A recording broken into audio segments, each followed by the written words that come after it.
I saw a lot of people there.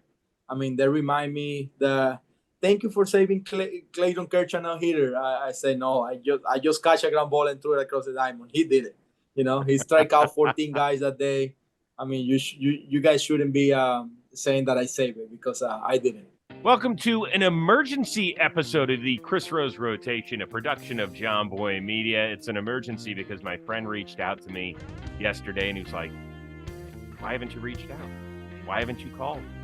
Have you forgotten about me? Miguel Rojas of the Los Angeles Dodgers, I could never forget about you. I just wanted to give you time to adjust to your new old team. That's all.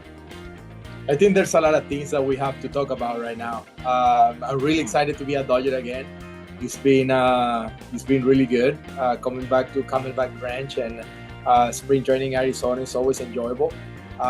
And I just want to reach out to you because we got a couple items that we should talk to, so that people and the fans and everybody out there can listen from me and you, and so we can give a really good episode to the people, especially the Dodgers fans, man. I want to say thank you for welcoming me back. The way that they've been, it's been amazing. Every day at workouts, it's like around 300, 400 people on the backfields. It's amazing. It's unbelievable, and you don't even know how many of those fans have been telling me that how much they enjoy Chris Rose Rotation and when I'm part of it. So I'm happy to be back, and let's go and get some business. Okay, before we get to that, can I just say this? I am so proud of my beard. This is the best it's looked. And we're finishing this or shooting this as I just finished the NFL scouting combine in Indianapolis. My makeup girl, Jenny, put a little something in it. I feel like a different man, my man. Like you always have good facial hair. I've had kind of shitty facial hair recently. No, I don't. I feel pristine here. Have you like wearing something, or are you putting something on so you grow some more hair?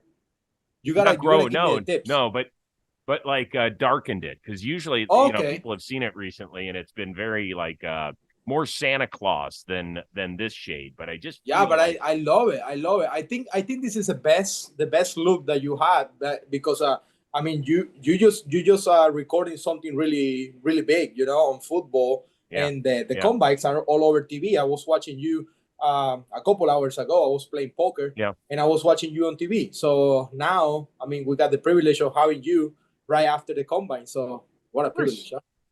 Come on, you're my guy. How'd you do in poker, by the way? It's been good. I do it every time that I have a little bit of chance, and I play. I like to play all over the country. Every time we play a city where there's a casino and a poker room around it, I just go undercover like this to the poker room, and I'm trying nobody to recognize me, and I play a little bit of poker against people that I don't know. So I think it's pretty fun, and I've been doing good. I've been trying to step up my game because I heard that the Dodgers have a pretty good game going on the flight. So well, let me tell you something. You are stepping it up, not only talent-wise, with all due respect to your old team, the Miami Marlins. What you drinking, by the way? What are you drinking? My drink of preference is tequila on the rocks. So Clase Azul tequila for you guys. Cheers. Nice. I'm still hydrating after my work, so I'm just on water. But it's early still. That's a good idea. With all due respect to your old team, the Miami Marlins, and we are not here to bash them. You're stepping it up talent-wise. We know that. You're coming off a 111-win season with the Dodgers. You're also stepping it up payroll-wise. There's a lot of money to be won on those flights, Miggy. 100%. And I can't wait to jump on those flights because I hear the rumors about the table and how the people play and all that, and I can't wait to jump on the flight. I'm not a big spender, to be honest with you. I'm not there to lose money or to win big money. I just like to play poker, like I don't like people who just try to bully others with money just because they want to get them out of the hand and all that. I play a little bit more of poker and trying to keep myself like not bullying people. But I talked to Austin Barnes and Phil Bickford and Will Smith, and those guys about the game, and it sounds like it's pretty fun. See, but here's what you got to do. Even we know that you've made a nice, healthy living in recent years, but we don't live in the Mookie Betts, Clayton Kershaw stratosphere. 100%. What you need to do is get one of those guys to be your backer and realize that you are the best poker player on the team, and then back you so that when you need to bully around, that you have that ability. That's all. I know what you're saying. I get what you're saying there. Yeah, I mean, that's a good idea. That's kind of it's gonna be like kind of my sponsor, you know. In poker, you know, you get sponsors that give you money when they know your potential and that you can get the money back. So yeah, you onto something, Chris. That's right. Okay. I'm gonna talk to them. All right, let's get on to some business now. When last we spoke, you were very excited because you thought like you had an opportunity to make Team Venezuela for the World Baseball Classic. That has always been a dream of yours. You did make the team initially. However, once Gavin Lux went down with the unfortunate season-ending ACL, you decided to pull out. How difficult was that decision? Yeah, really difficult. And that's why, and I want everybody to know that I reach out to you because, I mean, John Boy and these episodes of the Chris Rose rotation have been my outlet to talk to people and talk from my heart. And like, I mean, more genuine than this is really hard to find, you know. When I talk to you through camera or in person, you know, always saying the things that I have on my heart and my feelings. It's a really tough time for me right now, you know, representing Venezuela and having the opportunity to be part of that team and part of those guys who are going there. And we had a meeting together. Team Venezuela had a meeting together like around a month ago. Not everybody was there, but everybody on the team knows that that we was doing this not just for Venezuela and for us to be together in that clubhouse. We're doing this for Miguel Cabrera as well. Miggy is being the best. I think is the best athlete out of Venezuela, and he's retiring this year. And for Miggy and for Venezuela to win this tournament will mean something really special for him. I think he have won everything in baseball, other than the WBC, and at least you know, get him on the podium and get him a medal of any kind. You know, third place, second place, first place will be really special for him and his retired year. And I was really excited about that because I consider Miggy one of my good friends in baseball, not just because we play against each other and we play together in a lot of opportunities, but because of what he mean to my career and the way that he approached me in the all seasons, and he let me work out with him, let me hit with him, let me learn from him, which he was my idol, and now he became my friend. So it's something other than just representing Venezuela that it was meaning for me, and I really wanted to do that. When I got the call that I made the team, I was really excited, you know, and I shared that with my family, with my friends, with the people that's been supporting me for my whole career. And I mean, I knew my position and my role in this team, you know. As soon as I get the call, the manager told me that I was going to be a role player, you know. I wasn't going to play shortstop every day. And my role will be a little bit more of a late defensive replacement, maybe a pinch hit in a situation where a lefty come in the game. They're going to play a short Andres Jimenez from the Cleveland Guardians. So because we know he won a gold glove last year at second base, but we got Altuve, we got Gleyber Torres, we got other guys who play second base only. So the strategy was playing Andres as short, and I wasn't going to play every day.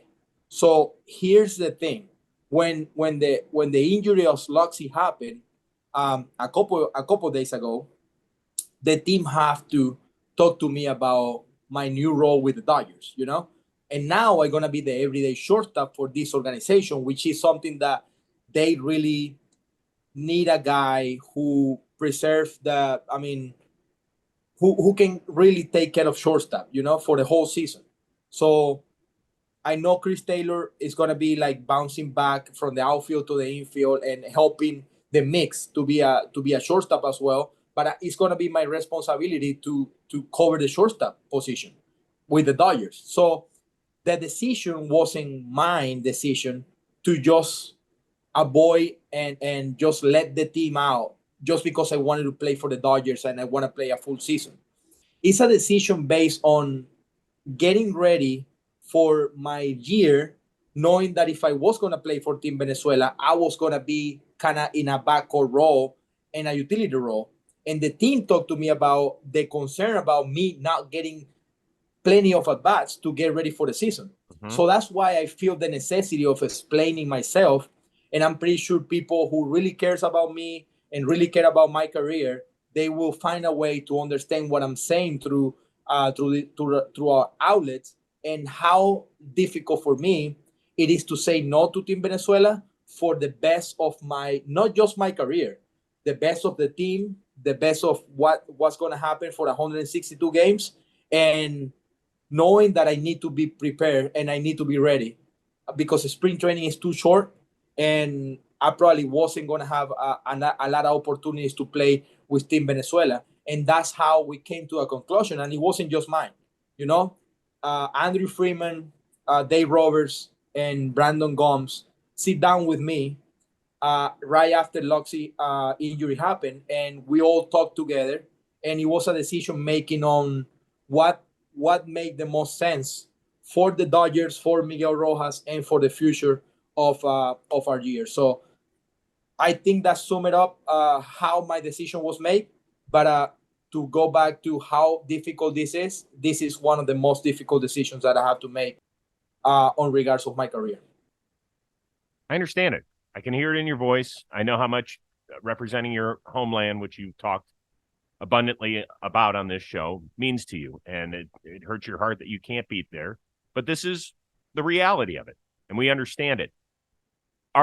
Do some people on social media, have they reached out to you and said, Miggy, you're screwing us. You know, you're leaving Team Venezuela. Is that what you're hearing?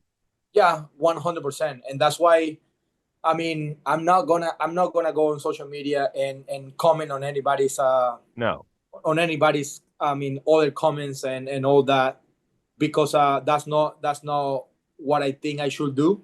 But I want people to know that I'm getting that, and I feel the necessity of explaining that this is not a decision that it comes easy, and hearing all that kind of make me feel like, I mean, it's kind of frustrating, you know, because one of the things that I want to do the most is go representing Venezuela, regardless of my position, regardless of what the role is going to be. You know, the problem wasn't the role. The problem is that my responsibilities the last couple of weeks have changed, you know, for what's going to happen in the future. And like, listen to people that I mean, I know they don't know what's going on, but I feel like they need to know where I'm coming from, and this is an opportunity. And thank you guys again for letting me do this before the classic starts. But there's a possibility, you know, like, you never know if one of the guys who plays every day goes down, and something happened, an injury happened. We just saw that Vladdy Guerrero Jr. is not going to be able to go anymore because of an injury. If something like that happened and I gonna get more at bats and I gonna get opportunities to play, I gonna go. You know, I'm here for the team. The only thing is, like, I mean, I'm in a really weird situation because the Dodgers need me to get at bats to get ready. I'm coming from a off season that it wasn't regular. I got 2 surgeries on my wrist, and I need to get my at bats. I need to get my reps to be able to play a healthy 162 game season. And I mean, I need to be responsible for my actions, and I think that's the reason why I'm doing this. Well, okay, I think you made it abundantly clear, and I would say almost everybody would understand it. And for those people who don't understand it, move on, I would say. Yeah. So in a brief instance, your role has changed with the Los Angeles Dodgers. And there are some fans who are going to sit here and say, I remember Miguel Rojas. He was a nice little player for us. He's been in Miami, but being the starting shortstop in Miami is very different than being the one in Los Angeles, particularly when in recent years they've had Corey Seager and then they've had Trey Turner, two of the best offensive shortstops in the league. They'll look at your numbers, what happened last year, and they'll say, well, wait a second, we've got to go find ourselves a shortstop. Why do you feel like they don't need to find a shortstop? Oh, because I feel like I'm the piece. I'm gonna be another piece of this puzzle that is gonna help us win games. You know, you're not gonna get the same look of another shortstop that you ever have in the past. You know, you're gonna have a guy who's gonna play his heart out every single day, and he's not the same player that he was in 2014 either. You know, I feel like I can contribute as much offensively that I do defensively. But my role is gonna be different. You know, I'm not gonna be in the middle of the lineup. I'm not gonna be Freddie Freeman. I'm not gonna be Mookie Betts. I'm not gonna be Max Muncy. You know, we're gonna have a team full of players that we all know what our role is gonna be. You know, and that's why they should quit thinking about, okay, is Miguel Rojas gonna fill someone else's shoes? I'm not. You know, I'm gonna be Miguel Rojas. I'm gonna be the same Miguel Rojas that has been playing the game of baseball for the last 10 years. And I feel like with being myself, I can help this team win a World Series because I really believe it. You know, when you play hard, when you play good defense, when you play with a lot of passion, and you're smart, and you kind of contribute with what we have, I think it's going to be a really special combination between Miguel Vargas, Max Muncy, Freddie Freeman, and me in the infield. And when Chris Taylor plays in the infield, same thing. If Mookie ends up playing second base, it's going to be a good mix of players having the opportunity to play together. And it's not going to be like a dream team. It's going to be just the best team that we can have. So that's how I feel it. You know, we got a lot of good additions. And I know I wasn't here last year or in 2020 when they won the World Series, but I can see this clubhouse being a united group trying to go for what we want to do.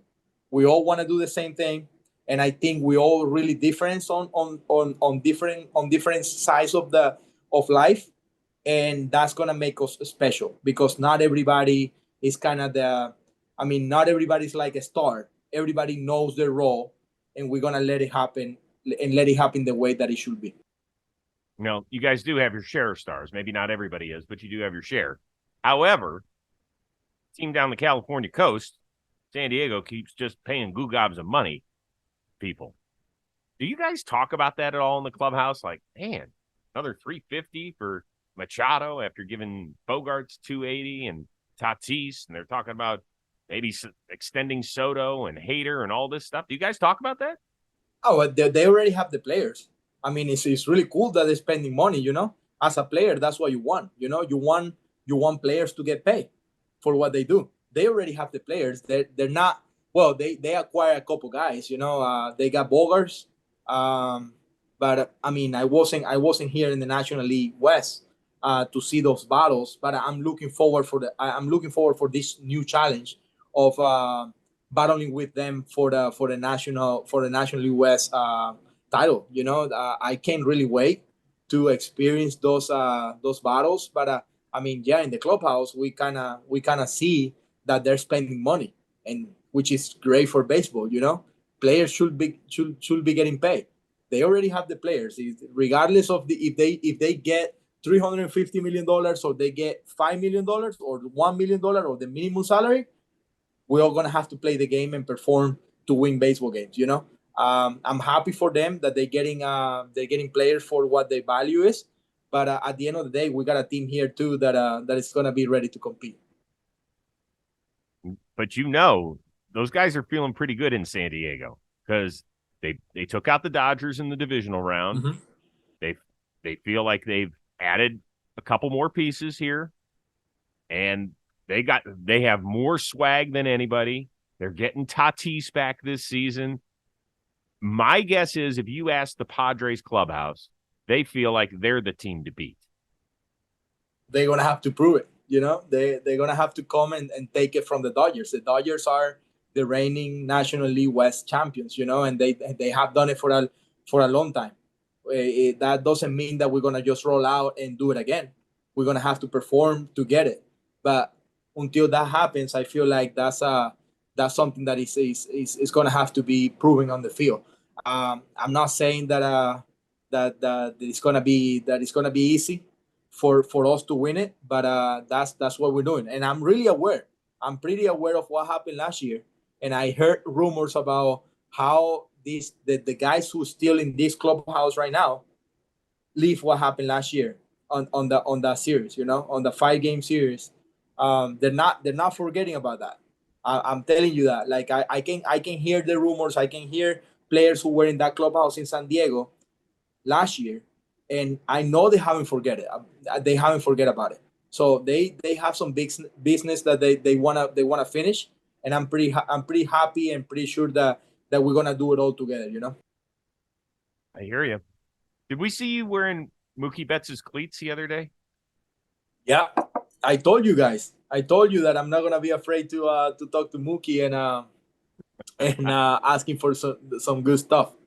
No, but I didn't have to ask, man. Mookie's a great guy. I kind of knew it from the other playing for the against him from the other side, and he's always like approachable, really nice guy around the bases. We always talk about the game a little bit. He always said that I have one of the best, shoe games in the game or whatever. But I mean, I respect, like, like these Jordan guys are getting like so much heat, and I mean, I would be lying if I say that I wouldn't like to be one of those guys. But Mookie, the other day I was playing in one of my new cleats that I convert. So this is what happened. I convert basketball shoes into baseball cleats. You know, Right. Yeah, I put the bottom of the baseball cleat in a basketball shoe, and sometimes some of them are really uncomfortable because I mean they're not baseball shoes, and they get heavy, and when they get like the dirt underneath, like they get really heavy, and sometimes it hurt my heel, and that's what happened. One of the shoes that I was wearing a couple weeks ago starting to hurt my heel, and I say I talked to Mookie about it, and I asked him if the same thing happens to him when he wear like regular Jordans, and he said, "Yeah, but I want you to try one of my shoes. They're plastics, and I think you're gonna like it." And sure enough, he gave me a pair, and I can't really stop wearing. I went 2 for 3 yesterday. I hit a double. I make a great play, so I think I'm wearing that shoe for the rest of the year. You're in. You're in. I think I'm in. He should. Yeah. Well, maybe he can sign you to a personal contract. Maybe if it's not Jordan, you can just start wearing Mookie's, and he can pay you a little bit. I'm calling Mookie my agent now. He's my agent. I fired Beverly Hills, so now Mookie's my agent.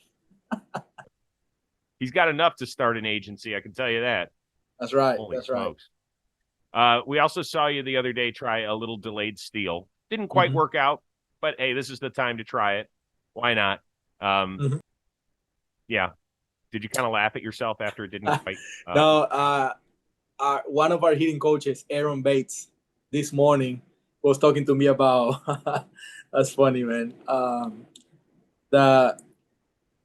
He asked me, "Did you do that because you wanted the at bat and the pace of play to keep going? Because the at bat from Bushy, it was taking too long, So he got two strikes, and I said, well, my thought process behind it, I can't really explain it here so much because I don't know if guys who I play against they're gonna listen to, and I don't want them. So I mean, I took off to third base, and I thought I could have made it because that's a play that I used to do with the Chief. So I wanted to see if it works out without the Chief now, But I mean, I think it wasn't the right time to do it. And obviously in spring training, we're trying different things to see if it works or not. So I think it was the right time to do it. And it was pretty funny that he said, yeah, I mean, you was doing it to keep the game going because, I mean, we have to play games under 2 hours and 50 minutes. How do we like the clock? I hate it, man. Do Hate you? it. Yeah, I hate the clock. To be honest with you, I don't think it's necessary to have a clock to make the pitcher throw the pitch under 15 or 20 seconds. Um, I think it could have been a little bit better if we have the clock, but the clock stops as soon as the pitcher starts the motion. I feel like we are in a lot of rush. We're gonna have to make the adjustment because the clock is here, right? That's not a question. But I feel like, it takes away from what we've been doing for a long time. We always like concerned about the clock and what the number is, instead of be like focusing on the pitcher and trying to see where you are and thinking about the ways of attacking this guy. So I found myself the other day looking at the clock when the pitcher was coming to me, was throwing the ball to me, because the clock is right there, and I'm seeing 8, 7, 6, 5, and that creates a little bit of like anxiety because the guy needs to throw the ball, and I need to gather. And you see pitchers already using it in their advantage. They hold the ball until like it's like 3, 2, and before one they pick the leg up and pitch, and then it's really hard because you need to get in the box with 8 seconds left, right? So when you start getting, how hard it is to be 8 seconds just waiting for the guy to deliver the ball. You get tired, you get tired from like getting him in sync with the pitcher. Mm-hmm. So there's a lot of adjustments that it needs to be made because pitchers going to start. We saw Scherzer the other day, started to mess up with the timing, and that's going to be an advantage. For some pitchers are going to be an advantage. For some hitters will be an advantage. I don't know, but I personally hate it. So I feel like we could have done a little bit of better job identifying those things and then put it in play maybe next year. Okay, that's interesting. I didn't know that, what you said, that it is in your vision that you can see the clock counting down. I did not know that. I only see it obviously behind the plate because that's what we're privy to on the broadcast. And here's what the pitchers are doing. The pitchers are, if they see you get in the box so early, let's say it's a running on first base, right? The other day I have this situation, running at first base, and they got 20 seconds. I'm trying not to be late, right? And I get in with like 18 seconds left. The pitcher, he saw that I was in the box too early, and he said, "Okay, I'm gonna take my time." For me to call timeout because 18 seconds right here waiting for the guy to throw the ball. I don't know if he's gonna throw it right now. I don't know if he's gonna wait until 1 second left to throw it. So what you do as a hitter, you're gonna get tension and you're gonna get inside it, and you're gonna call timeout, and that's the only timeout that you can call. Next pitch, quick pitch. Well, they can't quick pitch you, but they're gonna get in the rover, they're gonna get set, and they're gonna throw the ball as soon as they can, trying to catch you off guard. So that's the mind games that the pitchers are gonna play if you let them do it. So it's a big adjustment for hitters, and so far, it's been different. Didn't think of all that. Good. That's why you're here, man. Yeah. Sorry about that. I have to how tell do you like it? As a fan? I like it. Okay. I like it. It felt a little fast initially, probably because we've never had a pitch clock at the major league level. I felt like it needs to be adjusted. I do think that in late game situations and close games, it has to be adjusted. Because in other sports, they make late game adjustments with rules. So I think that we're in a good, I think the idea is good, although I certainly sympathize with you because the hardest thing to do in sports is hit a baseball. I can't imagine having to concentrate there for 18 seconds and try and guess not only what the hell they're throwing, but when they're throwing it. Like, that is hard. I understand it. I don't know what they can do to improve that. Like, what can they do, Miggy, to improve it? I think they should relax a little bit the timeouts, because I mean, me knowing that I have just one timeout is a benefit for the pitcher. He just wants you to try to burn it, so later in the at bat he can do whatever with the timing. Right. And I mean, they can call pitches from the thing that they put on their glove or on their belt, the pitch comp. Yep. They can do it from there. They don't have to wait until the catcher give all the signs, like old school signs. You know, they have the pitch comp now. What do we have to protect ourselves? You know, as a hitter, we don't have much. All we have is our bat, and you need to get ready before 8 seconds.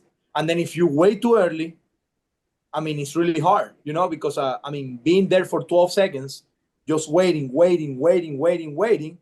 not being able to put the hand up and say timeout, you know. All right. How about this? That's my thing. How about this? Would this work? Since you have to be looking at the pitcher at the 8-second mark, how about if we say that they can't throw it before 8 seconds? Was that helpful to you or not? I mean, that's something that it can be an adjustment. But what I feel like, the clock is fine. You know, we can have a clock if we want to. 15 seconds should end as soon as the guy comes set. That's it. So you don't worry about the clock there. You know, he can hold the 5 seconds. What's gonna be the difference? He can hold it like in the past. You know, like he can get his signs. If he don't get the signs before 8 seconds and he don't come set, ball, whatever you want to call it. You know. Got it. But he should be. It shouldn't be like, okay, I'm waiting until 5, 4, 3, 2, and the umpire is not gonna be focusing on what he needs to be focused on. You know, he needs to call a game, and he's watching something on the scoreboard, winding down. Although I do believe, I believe they're. I don't think the umpires are watching the scoreboard. Although I would like to hear it out of their mouths. I think they get buzzed, so I think they feel a buzzer if there's a violation. I believe that's correct. Yeah, I'm not 100% sure on that. So I don't know how it is right now in spring training. You know what you should do? Seriously, go talk to, when you're in the field, go talk to one of the umpires that's been behind home plate and say, hey, here's my concern. Is this a legitimate concern? Like, I'm worried that you're looking at the clock. Are you looking at the clock? Like, because I don't think baseball wants to get this wrong. I think they want to get it right. 100%. And me too. They want to get it right. They want to do it for the fans, and they want the best product from the players, right? They want more option and all that. We understand all that, you know? But as players, we've been playing a game for so long that it's been based on, you know, like, okay, I'm ready, let's play, you know? Pitcher is ready, okay, let's play, you know? That's the thing. Now you're putting a little bit more of pressure in the umpires. Check this out. This is another situation. You're in the box, right? The clock is winding down. 10, 9, 8. Let's say at 9, you're still like looking down, doing your thing with the bat, getting ready. And the pitcher is ready and trying to catch you off guard. And you're still looking down, but it's 9 seconds. So the umpire needs to protect you against quick pitching. Mm-hmm. That's another thing that the umpire needs to see. He can get a buzzer from that, you know. He needs to see if you're looking up. They need to pay attention to the clock, and they need to pay attention if the pitcher is quick pitching. How can you do that worrying about calling strikes or balls? It's way too much. It's way too much on their plate. I feel bad for the umpires because they have to watch the clock, the pitcher, the hitter, and see if everything's synced up before 8 seconds. A lot of shit going on, man. Lot shit going on, man. These games are, I mean, I'm enjoying the game because, I mean, I'm playing with my boys and all that. But let's say when it starts to get serious, how it's going to be, man. Okay. Well, you gave our listeners and our viewers something else to think about when it comes to all this. And for that, I'm appreciative. I get it. I get it. Will you be watching the World Baseball Classic? Yeah, 100%, man. I'll be not just watching, but supporting my boys. I wish Venezuela was playing closer than me, so I can go to the field. But one game that I wanna watch in person is U.S. against Canada. Freddie Freeman was wearing his Canada suit. He got like a sweatsuit. Yep. all red today. He wore it with his little Canada hat. So Freddie looks really good on his red colors. And he was talking crap too. Oh, that was it. That's Freddie right there today. He cracks me up, man. He wore that. You said he was talking shit? Yeah, he was talking shit to Urias. And we got another pitcher, left-handed Gonzalez. He's not gonna pitch for Team Mexico, but he's gonna have to face Mexico, U.S., and Great Britain, which Trace Thompson is playing for them. So there's a lot going on in the clubhouse right now. So I want to watch a game. I want to watch U.S. against Canada because in U.S. we got Will, Mookie, and we got Freddie on the other side. So looking forward to go watch a game. I can't wait. I think it's going to be so much fun, man. I love the World Baseball Classic. I'm a Me huge too. fan. By the way, one thing before we go. So, Jake got married a couple weeks ago. You saw that, Oh, right? nice. I did. Well, Yeah. I saw some videos of him dancing, but I didn't know that he was getting married. Yeah, so we all went to Congrats, his wedding. bro. It was well, not for me. I've already been No, married. I know. Congratulations, Jake. Yeah. So we all went to the wedding. It was down in St. Lucia, which, first of all, I had never been to that part of the world because when you live in LA, you don't vacation down there. You go to Cabo Exactly. or you go to Hawaii. Where's that at? St. Lucia? Uh-huh. Well, I thought for sure you would know because it's not that far. It's like 600 miles from Venezuela. That's no it. way. Yes. I didn't close. even know about that place. That's crazy. Oh, yeah. Yeah, it's like all the way down the island chain. It's Aruba, Curacao, and those places, maybe? Yeah, have you heard of Martinique? Yeah, Martinique, yeah. Okay. It's close to Martinique. That's how far down it is. Yeah, so it wasn't easy to get to, I can tell you that. I bet. So, but yeah, it was a beautiful part. The wedding was sensational. It was all very nice. But I was like, man, this is Jake. Here's Jake's there's Jake drunk dancing on the boat. Yeah. I love it. Quite a body he's got, huh? What a body, man. Can't wait to see Jake in person, man. I haven't met Jake in person yet. I told him he needs to let me know if he's coming to Arizona. So so I can talk to him for sure. Yeah. Well, we had you roll through the John Boy Studios at one time, but we'll get you back out there when maybe when you guys play a weekday series or something.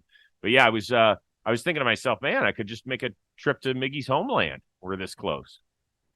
I know. You was really close. So next time we can figure something out to see if you can actually go to Venezuela. Yeah, well, I'm not so sure there's going to be a next time for the Roses. That was a lengthy trip. I know. It took us 19 hours to get home from the time we left the resort until we walked into the house. I was like, geez, where the hell did we go? Europe? God damn, that was a long trip. Wow, that's a long day for sure. Yeah, it was long. All right, I like the specs. Is this a new thing? I love it. Yeah. This is something that I do after. If I play early in the morning, I take my contacts off and I wear my regular glasses. So I've been trying to step up my game too. Did you call Jazz and tell him congratulations on being the cover boy of the show? No, I haven't talked to him in a while. I feel like I've been so busy, with things, like moving to the West Coast now, and I went to get surgery and then the fan fest and all that. But I'm happy for him for sure, and I know a lot of guys have good feedback, and the kids loving it, man. Oh yeah, I know they do. By the way, did I see you working like a drive-through or something during the fan fest thing? I did. Yeah, it was on Taco. What is the name of this place? It's a taco thing that is in the West Coast. Taco del Sol, I think. Yeah. Taco del Sol. Yeah. So this taco place have this event, with Dodger fans, and they came out, and I was there serving the drive-through and serving people there, taking pictures, signing autograph. It was a really cool experience. First Fans Fest. It was pretty cool, and I really enjoyed. Yeah, they pack it for that stuff. They did. It was fun, man. It was fun. I saw a lot of people there. I mean, they remind me thank you for saving Clayton Kershaw no hitter. I said no. I just catch a ground ball and threw it across the diamond. He did it. He strike out 14 guys that day. I mean, you guys shouldn't be saying that I saved it, because I didn't. Well, listen, man, look forward to catching up once you get out to LA did you find a place and stuff? You feel good? Yeah. I'm going to stay downtown because it's closer. No. Don't tell me where you're staying. That's right. Let's Let's not do that. This is so genuine that it feels like I'm talking to you on the phone. So I know. All right, good. Well, I'm happy that you found a place. That's all that matters. Thank you. And the family's good?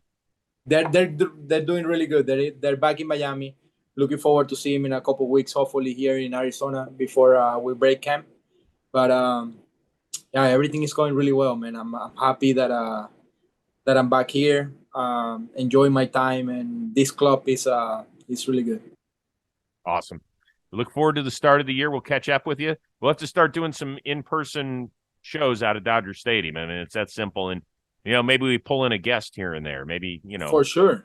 Yeah, that's what we're gonna do this year. We're gonna pull up a lot of the guys. We got a lot of good personality here. So as soon as I get to LA, we get together and we get some of the guys on the team. So for the fans, I want you guys to drop a comment on this YouTube video and tell me which one of my teammates you guys wanna listen from, and I will get them on the show for sure. I mean, that's it. We just needed a big roller in a big clubhouse like that. That's what we need. We need the fans to get involved and let me know which one is your favorite, which one you want to listen from. Okay, that's simple. We're throwing it out there. There you go. Everybody, leave a comment. Very simple. Miguel, it's always great catching up with you. Good luck in the poker game. Enjoy your beverage tonight. Stay healthy. Enjoy the rest of spring training, and the regular season will be here before you know it, brother. Thank you very much for letting me jump on this one real quick. For all my people in Venezuela, they know what I'm all about, and hopefully Team Venezuela can go to the distance. I'll be here ready if they need me. And like I said, this is a hard one for me, but I'm happy that I could have talked to them around this outlet. Everybody always appreciates your honesty. That's why they love you out there. Thank you. For our amazingly talented producer, the one and only Robbie Scirocco, and Dodgers starting shortstop Miguel Rojas, I am Chris Rose. We'll see you next time on the Chris Rose Rotation, a production of John Boy Media.